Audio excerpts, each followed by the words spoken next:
তো মাছ ভাজাটা হতে লাগুক বন্ধুরা, তোমাদেরকে একটা জিনিস দেখাবো, চলে আসো।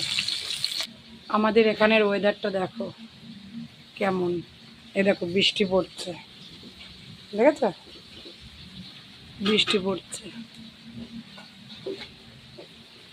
কালো হয়ে গিয়েছে মেঘ, এই দেখো মেঘ ডাকছে, দেখতে পাচ্ছ, শুনতে পাচ্ছ? তো দেখো বন্ধুরা, লাল লাল করে মাছগুলো ভেজে নিয়েছি আমি। এবার কড়াইতে আর একটু তেল দিয়ে দেব,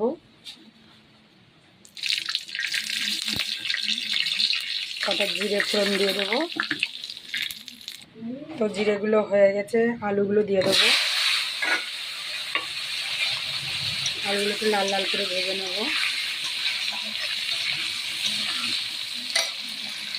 তো বন্ধুরা দেখো, আমি এখানে বেতো শাক কেটে নিয়েছি, এখানে আম কেটে নিয়েছি, টক ডাল হবে, বেতো শাকের ঘন্ট হবে, মাছের ঝোল হবে, আর বেগুন ভাজা হবে। তো দেখো বন্ধুরা, লাল লাল করে ভাজা হয়ে গিয়েছে আলুগুলো। এখানে আমি আদা, রসুন, পেঁয়াজ সব কিছুই বেটে নিয়েছি। এর মধ্যে টমেটো দিয়ে দিলাম, মশলাটাও দিয়ে দেবো।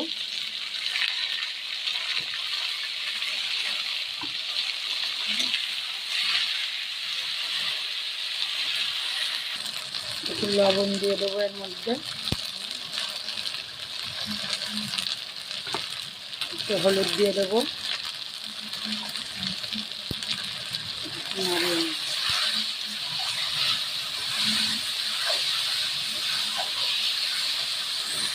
তো দেখো বন্ধুরা, আলুটা আমার কষানো হয়ে গেছে। তো এর মধ্যে একটু সামান্য একটু চিনি দিয়ে দেবো। আমরা কিন্তু প্রত্যেকটা তরকারিতে একটু চিনি খাই, ভালো লাগে। তো দেখো একটু সুন্দর করে কষিয়ে নিয়ে দিতে, একটু জল ঢেলে দেবো।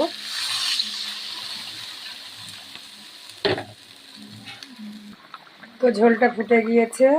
তো দেখো ভেজে রাখা মাছগুলো একটু এর মধ্যে দিয়ে দেবো।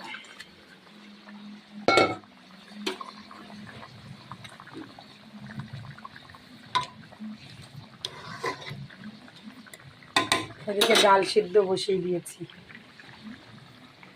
তো দেখো বন্ধুরা, ঝোলটা আমার রেডি হয়ে গেছে, একটু গরম মশলা দিয়ে নামিয়ে দেবো।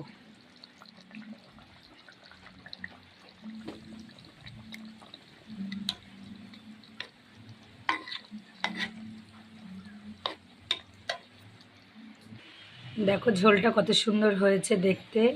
কার কার ভালো লাগলো একটু ভালোবাসা দিয়ে জানাবে। আর সবাইকে বলবো পুরো ভিডিওটা দেখ।